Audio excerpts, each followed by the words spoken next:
हम सबका birth right है, हम सबका जन्म सिद्ध अधिकार है कि हम सब बहुत खुश रहें। हमारी सोल का ट्रू नेचर जॉयफुल है। बट कुछ लोगों को लाइफ इतनी सफरिंग लगती है, वो लाइफ को एक पॉजिटिव एटीट्यूड के साथ देख ही नहीं पाते हैं। थोड़ा सा उनके साथ कुछ हो गया, उन्हें लगता है भगवान ये तूने मेरे साथ क्यों किया, कौन से जन्म के कर्मों का मुझसे बदला लिया जा रहा है। And it's a part of life, ups and downs.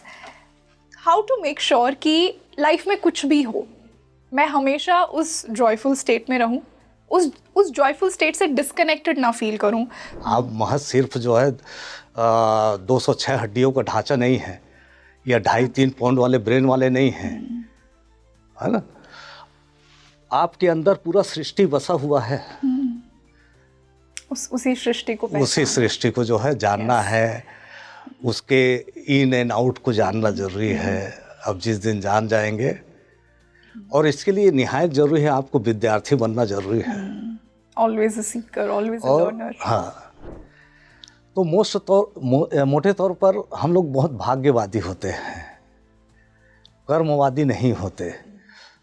और गीता में भी इसीलिए जो है कर्म की बात कही गई है। अब पहले कन्फ्यूजन तो मैं ये दूर कर लूँ कि एक्चुअली भाग्य क्या है। भाग्य वो स्थान होता है जहाँ 3 गोले इंटरसेक्ट करते हैं। ये 3 गोले कौन कौन से हैं? आपकी एबिलिटी या क्षमता का, दूसरा गोला है जो अवसर की उपलब्धता है उसका है, और तीसरा जो गोला है वो अवसर को अवेल करने के लिए आप क्या एफर्ट लगाते हैं, है ना। इसीलिए बहुत समय पहले मैं आकाशवाणी में सुनता था कि अवसर एक बार दरवाज़ा खटखटाता है। एक आउटकम तो हमारे दिमाग में होता ही है कि ये अचीव करना है मुझे, इससे मुझे ये चाहिए। Is it possible? जापान में एक टर्म उपयोग किया जाता है, गनबाते। गनबाते? हाँ जी हाँ। What is it? वहाँ रिजल्ट के ऊपर जो है कार्य नहीं किया जाता, वहाँ प्रोसीजर के ऊपर जो है ध्यान दिया जाता है ना। प्रोसीजर आपका कर्मा है।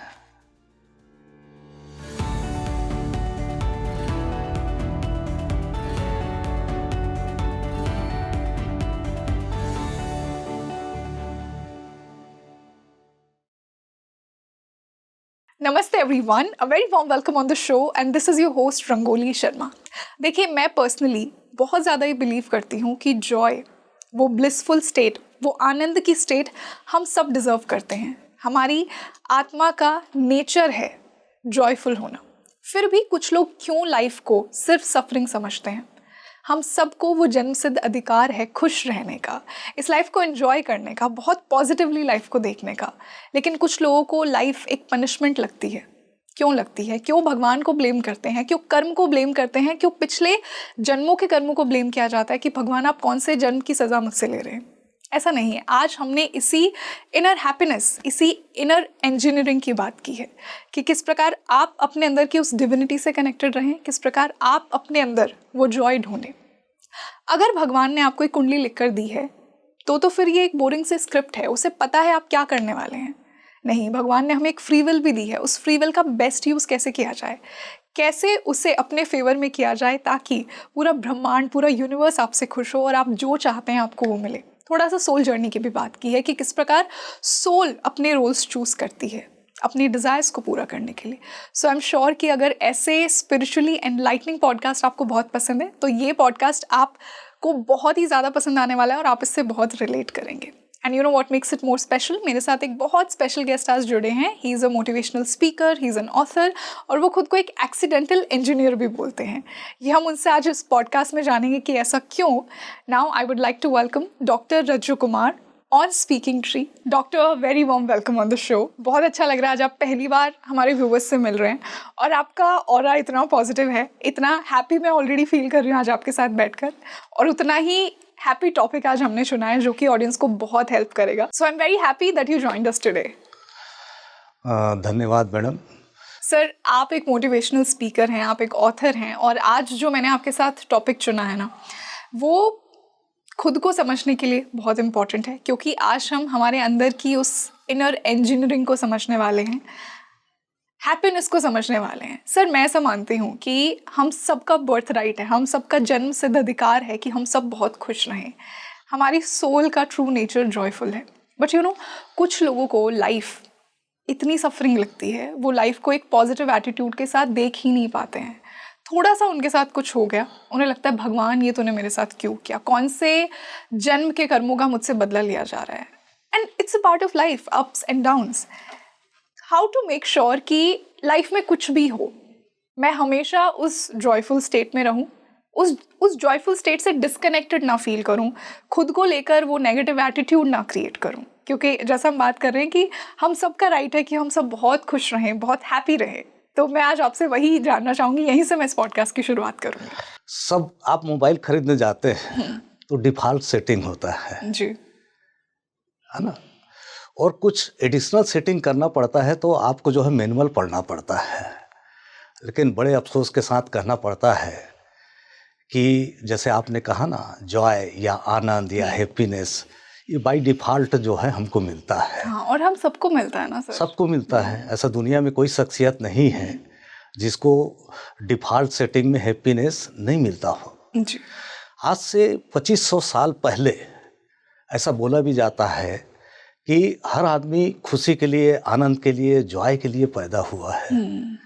लेकिन आज के एनवायरनमेंट पे अपन देखते हैं कि कोई आदमी खुशी, हैप्पीनेस के साथ नहीं रहा है। उसका कारण क्या है? इसका कारण सिर्फ और सिर्फ एक है, हम दूसरे के बनिस्बत अधिक खुशी या जॉयफुल रहना चाहते हैं। ये तुलना ही उसको मार देता है, दुख बना देता है। इसलिए जहाँ तुलना करेंगे वहाँ आपका जो है खुशी भी जो है दुख में बदल जाएगा। एक चीज़ और कहना चाहता हूँ कि एक फार्मूला है एक्चुअली कि E+R=O। ई जो है इवेंट है, मतलब घटना। घटना आपको सबको फेस करना है। जीवन बहुत आसान नहीं है आज के डेट में। बिल्कुल सर। तो डिफ़िकल्टी, वास्तव में जीवन जीने का जो सलीका है वो बहुत सरल है, लेकिन हम इसको स्क्रू कर देते हैं। तो जैसे मैं बता रहा था, E+R=O। ई मतलब घटना या इवेंट, आर है आपका रिएक्शन या रिस्पॉन्स जी, और ओ है आउटपुट या उत्पाद। तो नो डाउट जो है जीवन में जो पेन है वो इनविटेबल है, वो सबको झेलना ही पड़ेगा। यस। लेकिन सफरिंग को आप टाल सकते हैं। आप सफरिंग को कैसा टालेंगे कि जो इवेंट के प्रति आप रिस्पॉन्स करेंगे तो आपको सफरिंग नहीं मिलेगा। पेन तो मिलेगा नो डाउट जो है।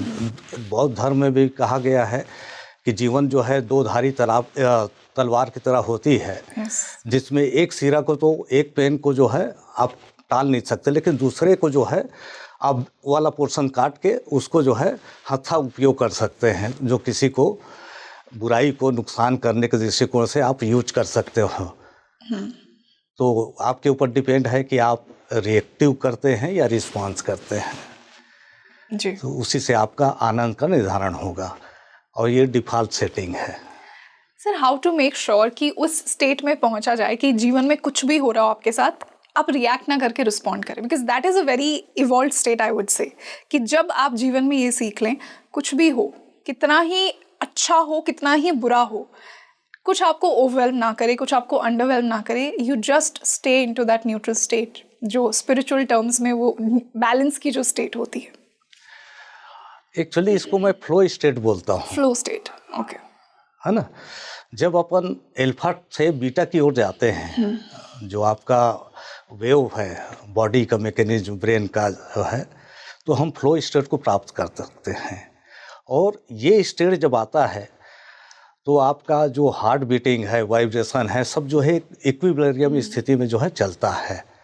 ब्रीदिंग है, धड़कन है, हार्ट है, ये सब इक्विलिब्रियम स्थिति में चलता है। इसको प्राप्त करना जो है निहायत ज़रूरी है। ये स्टेट यदि आप प्राप्त कर लेते हैं तो आपका सोच, या फिर दूसरे टर्म में यदि अपन कहें तो माइंडफुलनेस या काम स्थिति, ये प्राप्त करना जो है आपके जीवन में निहायत ज़रूरी है। ये स्थिति आप प्राप्त कर लेंगे तो निश्चित तौर पर आप प्रोडक्शन के दृष्टिकोण से, आपका प्रोडक्शन भी या आउटकम के दृष्टिकोण से जो है दुगना हो सकता है। बट की कैसे जाए वो स्थिति प्राप्त, दैट इज माय क्वेश्चन। सबसे बेस्ट साधन है नेचर, नेचर, प्रकृति। प्रकृति है। क्या सीख सकते हैं प्रकृति से?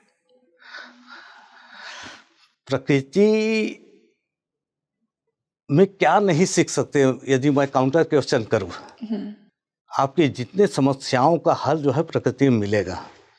आप लोग तो रंगोली जी बड़े शहर से हैं, मैं यहाँ आके देखता हूँ कि फ्लैट है पूरा, जो है कल्चर, फ्लैट कल्चर है, इसलिए आप लोग सन बाथिंग करते होंगे। मैं छत्तीसगढ़ से आता हूँ, हम लोग फॉरेस्ट बाथिंग करते हैं। वाह। अब आपने कहा कि नेचर से क्या कर सकते हैं, आप ये देखिए जैसे जैसे हम नेचर से परे जा रहे हैं तो आप महसूस करेंगे आपका एंजाइटी, डिप्रेशन, ये कारण क्यों है कि सेरोटोनिन जो है बढ़ रहा है, जो आपकी स्ट्रेस का जो हार्मोन है वो बढ़ रहा है। लेकिन नेचर में जाके देखिए तो आपको आनंदित जीवन मिलेगा। नॉट ओनली दैट, डिजीज के दृष्टिकोण से अपन देखें तो इसमें जो एक इमिट होता है वो आपके कैंसर को रिड्यूस करने का काम करता है।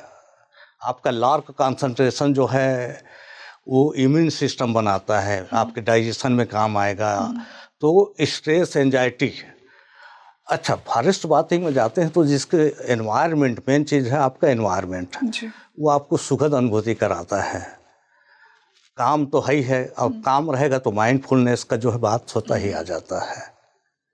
तो ये तमाम चीज़ें जो है जैसे ही नेचर में जाते हैं, आज जापान में देख लीजिए कि हर एक वीकेंड में या हफ्ता में कम से कम एक बार वो अवश्य वहाँ विजिट करते हैं। भूटान छोटा सा देश है, लेकिन हैप्पीनेस इंडेक्स कितना है आप मान सकते हैं। उसका कारण ये है कि वहाँ आपके लिविंग एरिया से ज़्यादा जो है फॉरेस्ट रखना जो है निहायत जरूरी है, गवर्नमेंट नाम से ही है। तो हमारा जीवन आज के डेट में आर्थिक संसाधन, रिसोर्सेस जो प्राकृतिक तौर पर ना मिल के आर्टिफिशियल जो बनाते हैं उसके ओर जो है डाइवर्ट हो रहा है।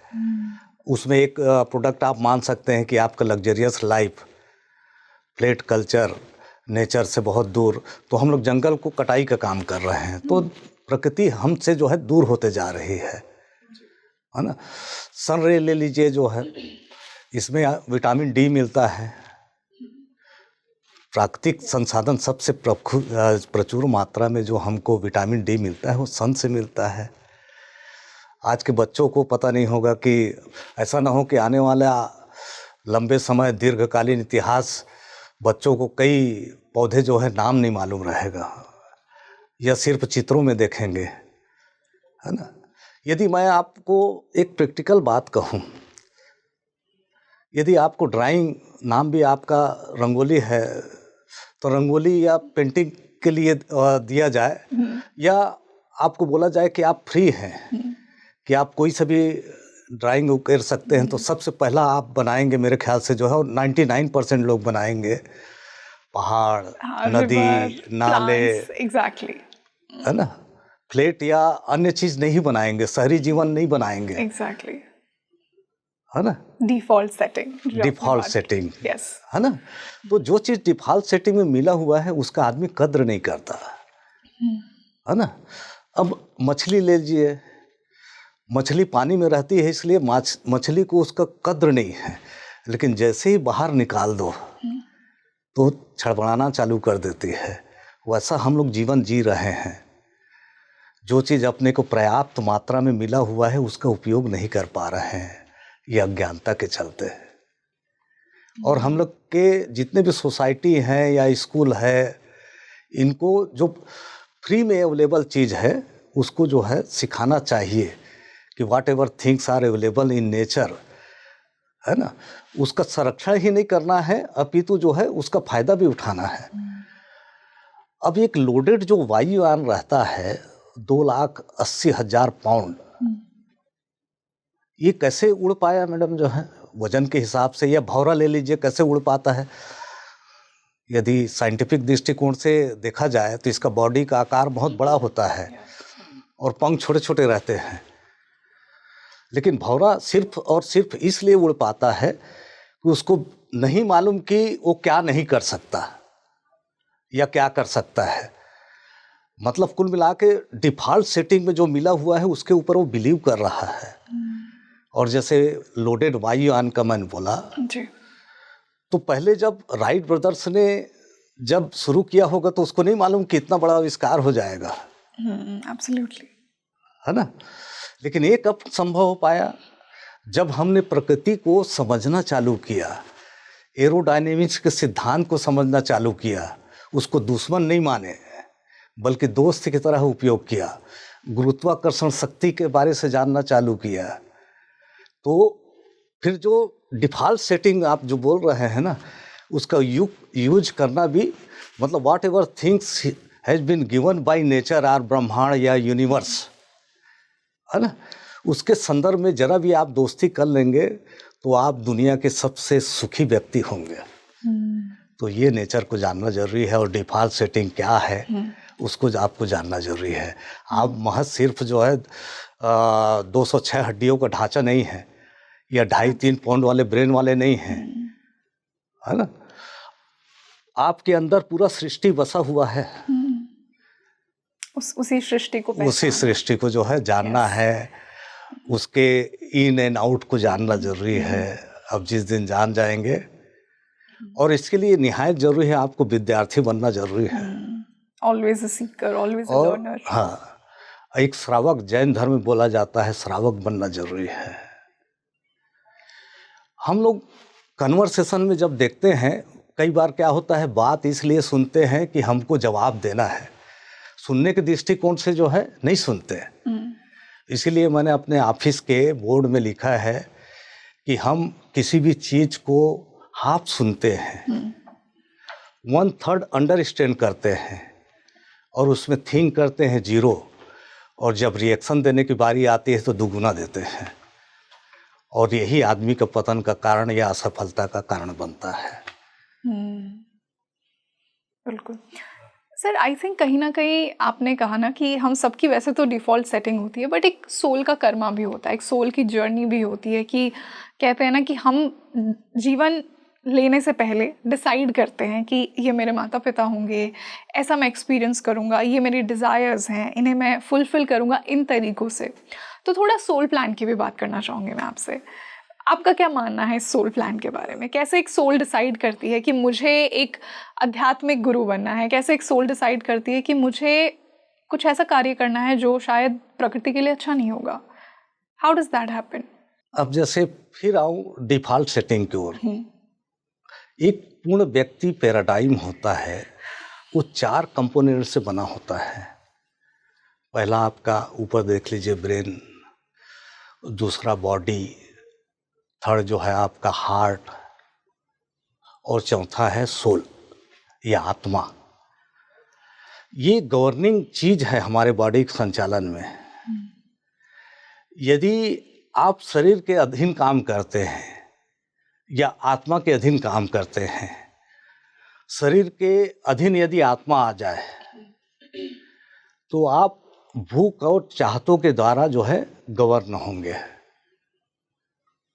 और जब आत्मा के द्वारा संचालित होंगे तो आपका जीवन जो है सफल हो जाएगा। बट कितने लोग होते हैं जो ये सोचते हैं कि मैं आत्मा के द्वारा संचालित हूँ? यही तो अज्ञानता है ना, क्योंकि आप जो है बाहर से अंदर की ओर देखना चाहते हैं और आत्मा जो है आपको अंदर की ओर दिखाता है। इसको 8वां मन माना जाता है आत्मा को। 8वां मन? जी हाँ, सोल को 8वां मन कहा जाता है, और यही आपका सही मार्गदर्शक है।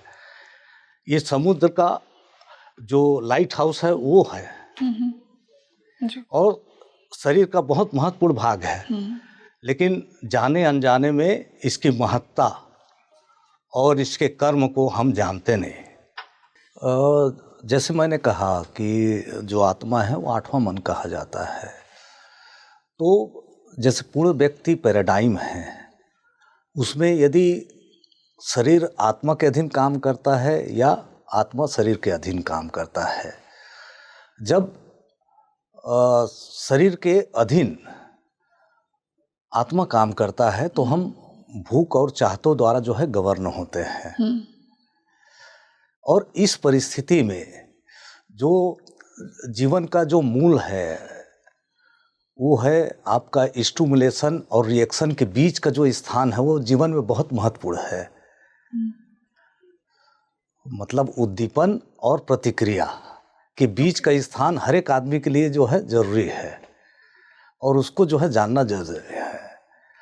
यदि आत्मा शरीर के अधीन काम करेगा तो उद्दीपन और प्रतिक्रिया के बीच का जो स्थान है वो कम हो जाएगा। ऑन दी अनदर साइड यदि आत्मा के द्वारा शरीर गवर्न होगा तो उद्दीपन और प्रतिक्रिया के बीच का स्थान जो है बढ़ जाएगा।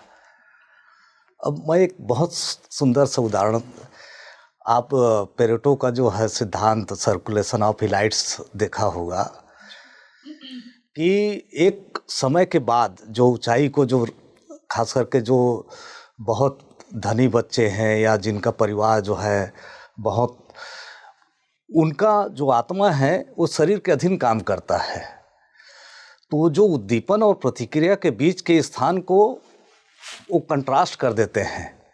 इसलिए एक समय ऐसा आता है कि वो मेहनत नहीं कर पाते और अपने आप को जो है गुलाम बना के जो एक्चुअल वो जो बीच का स्थान है वो आपकी प्रतिभा है, एक्चुअली आपका एफिशिएंसी है, ऊर्जा है, जितना आप बढ़ाते जाएंगे आप में उतना पोटेंशियल जो है बढ़ते जाएगा।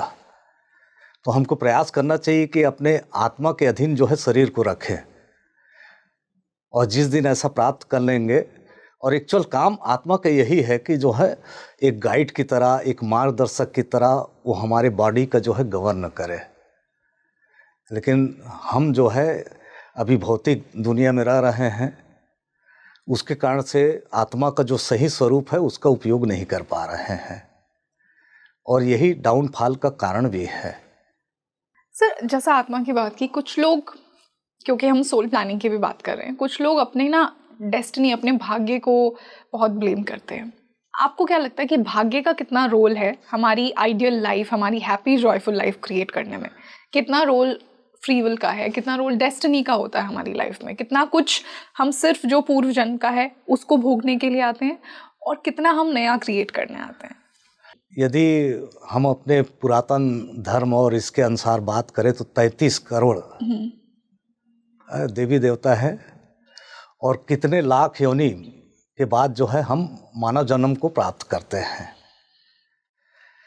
तो मोटे तौर पर हम लोग बहुत भाग्यवादी होते हैं, कर्मवादी नहीं होते। और गीता में भी इसीलिए जो है कर्म की बात कही गई है। अब पहले कन्फ्यूजन तो मैं ये दूर कर लूँ कि एक्चुअली भाग्य क्या है। भाग्य वो स्थान होता है जहाँ 3 गोले इंटरसेक्ट करते हैं। ये 3 गोले कौन कौन से हैं? आपकी एबिलिटी या क्षमता का, दूसरा गोला है जो अवसर की उपलब्धता है उसका है, और तीसरा जो गोला है वो अवसर को अवेल करने के लिए आप क्या एफर्ट लगाते हैं, है ना। इसीलिए बहुत समय पहले मैं आकाशवाणी में सुनता था कि अवसर एक बार दरवाज़ा खटखटाता है, बार बार खटखटाने वाले आपके पड़ोसी होते हैं। तो वो चीज़ पहचानना आपको जो है निहायत ज़रूरी है। तो भाग्यवादी नो डाउट जो है हम में से 99% लोग जो है भाग्यवादी होते हैं, लेकिन महज भाग्य के भरोसे जो है रहा भी तो नहीं जा सकता ना। You have to make effort, और आपको पहचानना है कि अवसर की उपलब्धता कहाँ है, और उसके लिए जो है आपको प्रयास भी करना पड़ेगा। यदि बिना प्रयास के कोई भी चीज़ जो है आपको प्राप्त नहीं होगा। प्रयास माने जो है आपका एफर्ट, है ना। एफर्ट माने आपका कर्मा, और कर्मा भी कौन सा? निष्काम कर्म, जिसमें आप अपना एक्शन लेते चलेंगे किसी फल की इच्छा रखे बगैर। बट क्या सर ये ह्यूमनली पॉसिबल है that you are a human और आप कोई भी कार्य कर रहे हैं बट फल की इच्छा नहीं है? कहीं ना कहीं तो हमें अटैचमेंट होता ही है। कोई भी हम कार्य कर रहे हैं, एक आउटकम तो हमारे दिमाग में होता ही है कि ये अचीव करना है मुझे, इससे मुझे ये चाहिए। Is it possible? जापान में एक टर्म उपयोग किया जाता है गनबाते। गनबाते। हाँ जी हाँ। What is it? वहाँ रिजल्ट के ऊपर जो है कार्य नहीं किया जाता, वहाँ प्रोसीजर के ऊपर जो है ध्यान दिया जाता है ना। प्रोसीजर आपका कर्मा है। जैसे फार्मूला में भी बताया E+R=O। यदि R को आप रिस्पांस में कन्वर्ट कर दे तो आपका आउटपुट कैसा निकलेगा? बहुत अच्छा निकलेगा। और सबसे बड़ा चीज़ जो है, आप हैप्पीनेस के लिए प्रयास करना चाहते हैं ना, तो फल की अपेक्षा मत रखिए।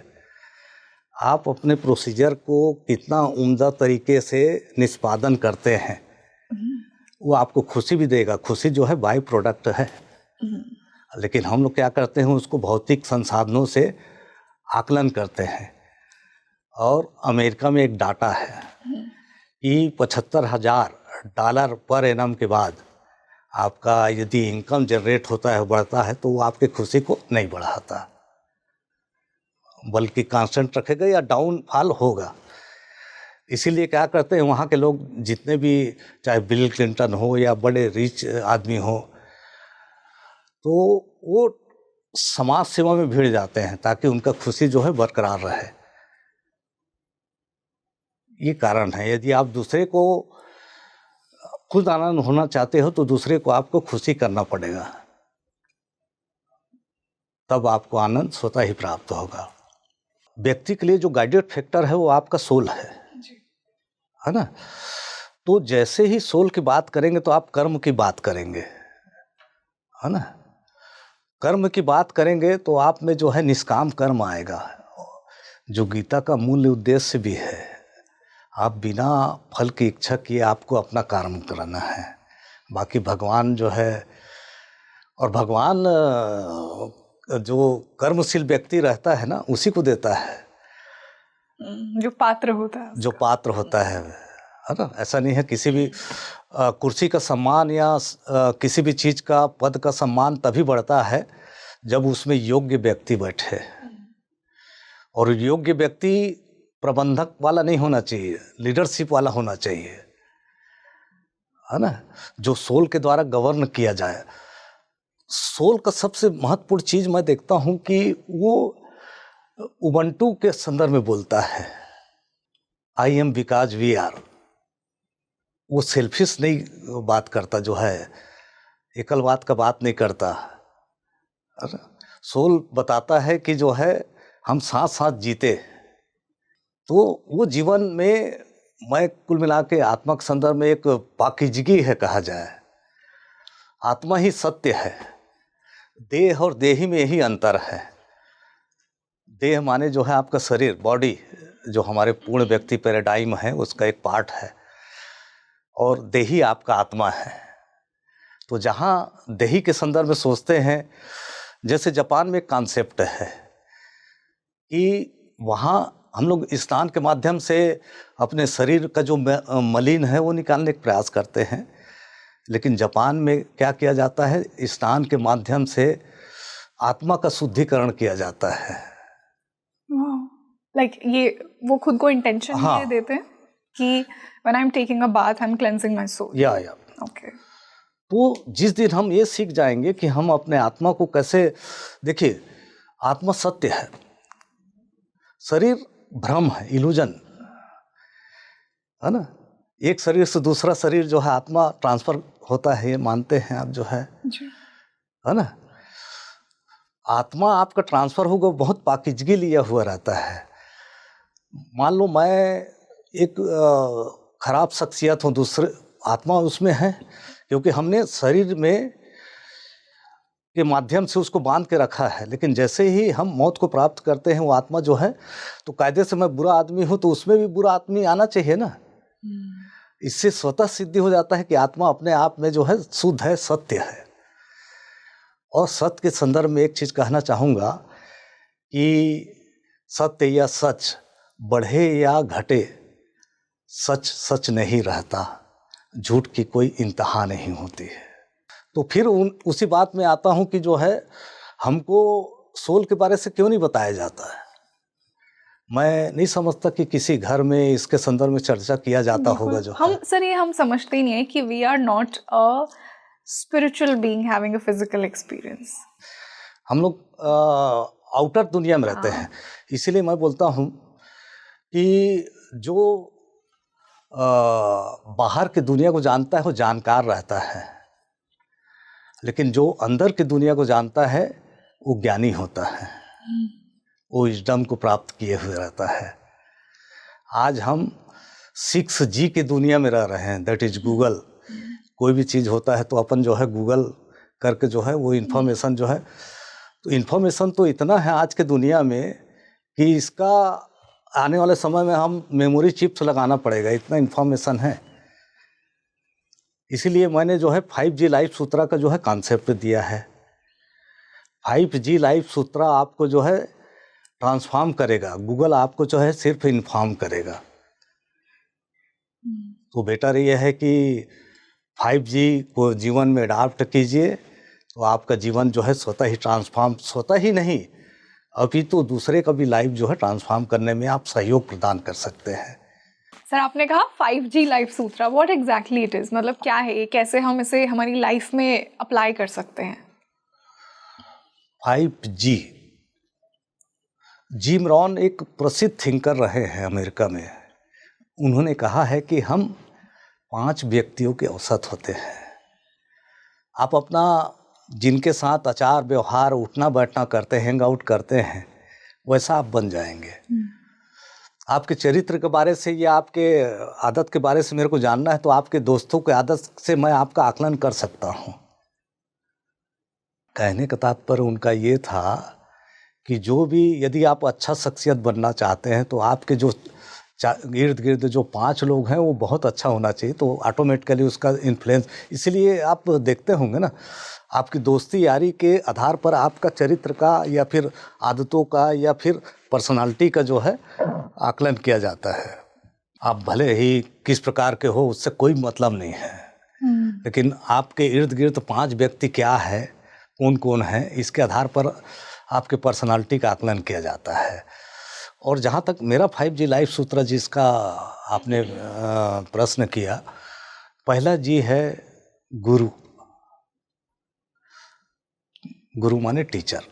दूसरा जी है आपका गुरुकुल, गुरुकुल माने स्कूल, है ना। आज कॉन्वेंट हो गया है, पहले गुरुकुल हुआ करता था। तीसरा जी है गॉड, गॉड माने भगवान। चौथा जी है आपका गार्जियन, गार्जियन माने आपके माँ बाप या पेरेंट। और 5वां जी है आपका good book, good books, okay. इसको आप, इसके सानिध्य में रहिए, इसको आत्मसात कीजिए, तो आपका जीवन जो है सफल हो जाएगा, है ना। यही चीज़ों को जानना है। लेकिन हम लोग क्या कर रहे हैं कि 6G के पीछे पड़े हुए हैं, है ना। 6G आपको सिर्फ इन्फॉर्मेशन दे रहा है, और इसीलिए मैं देखता हूँ कि आप जो है इन्फॉर्मेशन के मामले से तो सरोबार हो रहे हैं, नॉलेज के मामले से जो है आप सरोबार हो रहे हैं, लेकिन आपको प्रज्ञा या विजडम प्राप्त नहीं हो रहा है ना। Knowledge plus action, that is wisdom. तो वहाँ सिर्फ नॉलेज रहना जाने से और आपका कुछ एक्शन जीरो है, तो आप तो सिर्फ इन्फॉर्म हर दृष्टिकोण से जो है जानकार ही होंगे, विद्वान कहाँ हुए, प्रज्ञा को कहाँ प्राप्त किए। तो कुल मिला के ये है कि सूचना तो कोई भी कलेक्ट कर सकता है, और आज तो अलग अलग माध्यम के माध्यम से अपन सूचनाओं का संग्रहण तो बहुत आसानी के साथ कर पाते हैं। पहले गिने चुने बुक हुआ करते थे, तो इसीलिए लोगों का चरित्र पहले बहुत अच्छा होता था, है ना। तो ये 5G जो है, इस प्रकार से मैंने अपना एक फार्मूलेशन दिया है। और निश्चित तौर पर एक्चुअली मैं मानता हूँ कि माँ बाप का भी दायित्व है, क्योंकि हम अपने बच्चों के लिए गीता है, रामायण है। जी बिल्कुल, है ना। जैसा बच्चा हमको देखेगा वैसा ही तो बनेगा ना। तो बेटर है ये कि अपने घर में ही, क्योंकि देखिए, और मैं जहाँ तक समझता हूँ कि पुरुष के बनिस्पत महिला की भूमिका जो है बहुत अधिक इम्पॉर्टेंट होती है, क्योंकि माँ की कोख को प्रथम पाठशाला कहा जाता है। जी बिल्कुल, है ना। और यदि महिला शिक्षित होती है या जानकार होती है या विजडम को प्राप्त करती है तो पूरा समाज या कम से कम परिवार तो जो है अवश्य ही उसको वही प्राप्त कर संस्कार सकता आता है। यस लेकिन एक पुरुष यदि शिक्षित या तो स्वयं के लिए रहता है तो माँ की भूमिका बहुत अधिक है।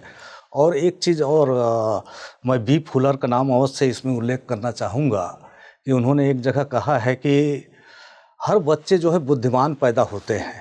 हर बच्चा बुद्धिमान पैदा हाँ। होता है ओके और आनंद के लिए पैदा हुआ रहता है। जैसा हमने पॉडकास्ट की शुरुआत में ही बात की थी कि हम सबका जन्म सिद्ध अधिकार है आनंद ब्लिस है ना। यस लेकिन समय के साथ जो है और खास करके एक डाटा दूं तो 18 वर्ष को प्राप्त करते करते कोई भी बच्चा जो अनस्क्रिप्टेड रहता है वो स्क्रिप्टेड हो जाता है एनवायरनमेंट से अफेक्ट होती है एनवायरनमेंट से। कंडीशन से यस मेरे ख्याल से डीएनए और जो है आपका जीन के माध्यम से बहुत कम चीज़ है, वो आपका 40% है। बाकी जो 60% जो रोल है आपका एनवायरनमेंट और आपकी आदतें जो है आपके पर्सनालिटी को जो है डिसाइड करती है। तो बी फुलर का मैं उल्लेख कर रहा था कि हर बच्चे बुद्धिमान और आनंद के प्राप्त होते हैं, जन्म लेते हैं, लेकिन 10,000 में से 9,999 बच्चे जो है माता पिता द्वारा समय से पहले स्क्रिप्टेड करके उनके जीवन को जो है अंधेरे की ओर ढकेल देते हैं। तो निश्चित तौर पर ये बात जो है यदि अपन एडाप्ट कर लिए तो अपने बच्चों को, हर आदमी के लिए, हर बच्चों के लिए तो अपन गीता है ना, बिल्कुल रामायण है। Yes sir how can we make sure specially जो पेरेंट्स, अब आपने ये बात की, पेरेंट्स जो ये पॉडकास्ट देख रहे हैं, how do they make sure कि एक स्पिरिचुअली हेल्दी चिल्ड्रन रेज किया जाए, और जो लोग अपनी स्पिरिचुअल जर्नी में हैं, जिनकी स्पिरिचुअल जर्नी की शुरुआत हो चुकी है, वो कैसे अपने उस इनर स्पिरिचुअल बच्चे को ग्रो करें? How do I understand that? इसमें मेन रोल तो माँ बाप का ही है या पेरेंट का है, सोसाइटी का है ना। एक सचिन तेंदुलकर क्या अच्छा गायक हो सकता था? इल्यूजन है। लेकिन आज क्रिकेट के मामले से उसको जो है माना जाता है, देवता माना जाता है जी। लता मंगेशकर को बोला जाता कि आप महिला टीम का कप्तान हो जाओ, तो क्या हो सकती थी। तो एक टर्म उपयोग किया जाता है sweet spot. Sweet spot okay है ना। आप बैडमिंटन या टेबल टेनिस खेलते होंगे तो कोई ऐसा पर्टिकुलर बिंदु होता है जहां गेंद टकराने या शटलकॉक टकराने के बाद जो है दुगुनी गति से और टक के आवाज़ के साथ जो है वो रिवर्स करती है। That is sweet spot. तो बच्चों के स्वीट स्पॉट को आपको ढूंढना जो है निहायत जरूरी है ना। वो चीज़ ये है कि बच्चे का पैशन क्या है ना, उसकी एबिलिटी क्या है, और कौन सा चीज़ जो है समय के अनुसार या विश्व चाहता है, ये तीनों का इंटरसेक्शन जहाँ आएगा वो जो है स्वीट स्पॉट है। मैं सभी पेरेंट्स से गुजारिश करूँगा कि वे अपने बच्चे का स्वीट स्पॉट एटलीस्ट ढूंढे और प्रयास करें कि उसी के अनुरूप उसको मार्गदर्शन के आगे बढ़ाएं। हो सकता है वो दुनिया का सबसे यूनिक पर्सनालिटी हो के उभरेगा। देखिए बहुत सारा चीज़ तो आपका जेनेटिकली ट्रांसफ़र होता है ना। जेनेटिकली यहाँ तक कि खुशी भी जो है करीब करीब 40% जो है वो डिफ़ॉल्ट सेटिंग होता है। हैप्पी पेरेंट्स हैप्पी चिल्ड्रन या है ना। तो अपने घर का वातावरण जो है हम बहुत अच्छे तरीके से रखें और अपने विचारधारा को जो है थोपे नहीं। हम लोग क्या करते हैं कि मैं आईएएस नहीं बन पाया इसलिए अपने बच्चे को बनाने का प्रयास करूँगा।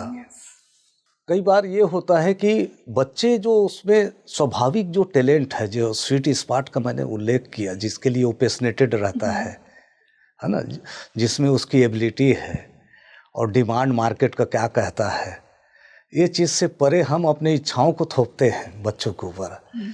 इसके कारण से बच्चा जो है बोल तो नहीं पाता माँ बाप के सामने, या लेकिन कुछ समय बाद वो विद्रोही हो जाता है या फिर माँ बाप की इच्छाओं के अनुरूप वो कार्य नहीं करता है ना। यदि करीब करीब जो है 700 मिलियन आबादी है पूरे विश्व की, है ना। यदि ये सिबलिंग भी रहते ना तो एक दूसरे में कोई ना कोई यूनिक क्वालिटी रहता है। पूरे वर्ल्ड की आबादी की बात कर रहा हूं मैं। यदि एक दूसरे के भाई बहन भी रहते तो कुछ न कुछ डिफरेंशिएट और यूनिकनेस रहता है। तो उस यूनिकनेस पर वी हैव टू एक्ट। जी। और माँ बाप और समाज या पहले आपको मालूम है कि LIC जैसे या फिर बहुत सारे इंश्योरेंस कंपनी नहीं थी, क्योंकि संयुक्त परिवार हुआ करता था। तो एक सिक्योरिटी था, सोशल सिक्योरिटी था। जो आज एकल परिवार की ओर, ज्वाइंट से जो है अपन एकल परिवार की ओर कन्वर्ट, और हो सकता है समय की डिमांड भी होगी, लेकिन कहीं ना कहीं से हम अपने जो स्वाभाविक जीवन है उससे परे होते जा रहे हैं, चाहे रोजगार के लिए हो या अपने ग्रोथ के लिए हो। लेकिन अल्टीमेटली जो है आपकी भौतिक विकास को जो है आपके आंतरिक विकास या सुखी का विकास या फिर सुखी प्राप्त करने की दिशा में नहीं मान सकते, क्योंकि खुशी जो है आपके इंटरनल मैटर है, और इसके लिए ही आदमी को जो है प्रयास करना चाहिए। मैंने अपने जीवन की शुरुआत जो है 1500 रुपए से की थी। तो कहीं आज के बनिस्पत आज लाखों में सैलरी मेरे को मिलता है, लेकिन खुशी के पैमाने में देखा जाए तो बहुत कम पाता हूं अपने आप को। वो उस सैलरी ने आपको जी ज्यादा हाँ, जी। खुशी दी? क्यों? क्योंकि वास्तव में that was govern by my inner part, that was govern by soul. आज मैं सोसाइटी के लिए जो है, सोसाइटी को दिखाने के लिए जी रहा हूँ, और मैं एज ए मोटिवेशनल स्पीकर भी इसी कारण से आया। यह दूसरे लोगों को ट्रांसफॉर्मेशन करने के लिए क्यों आया? क्योंकि खुशी एक ऐसा चीज़ है, जब दूसरे को जब खुश करोगे तो स्वतः ही आपको जो है मिलते जाएगा। तो क्यों ना एक पाक कार्य किया जाए।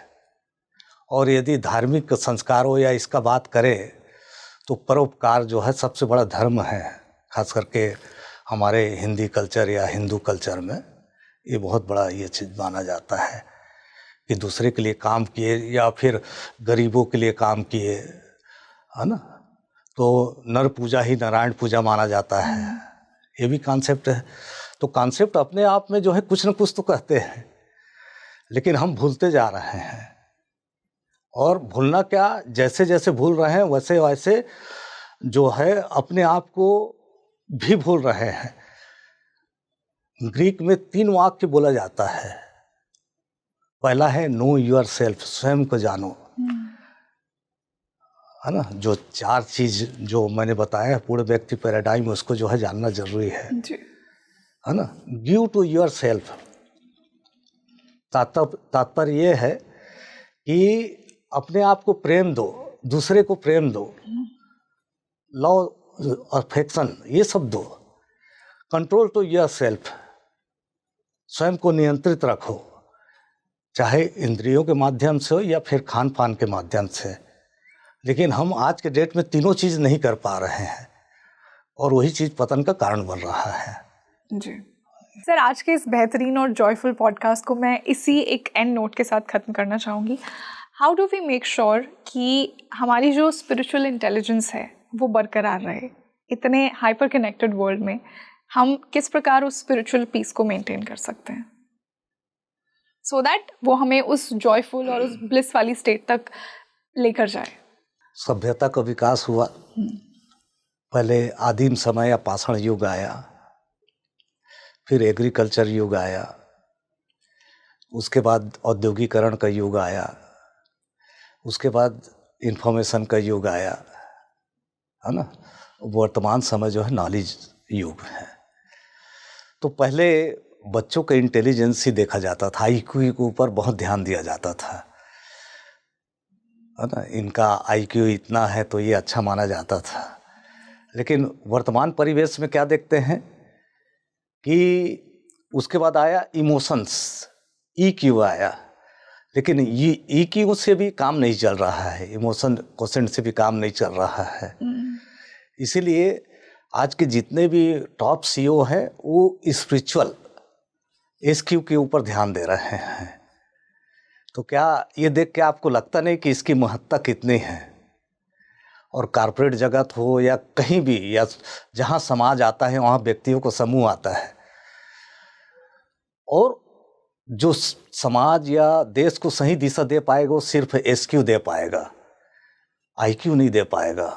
आईक्यू तो सिर्फ व्यक्तिगत इंटेलिजेंसी को देखा जाता है कि मैं कितना जो है किसी कार्य को निष्पादित करने में सक्षम हूँ। उसके बाद ईक्यू, दूसरे के बारे में मैं कितना सोचता हूँ। लेकिन एसक्यू जो है पूरा जो है ब्रह्मांड की बात करता है। इसलिए एसक्यू जो है बहुत इफेक्टिव चीज़ है, इफेक्टिव टूल्स है।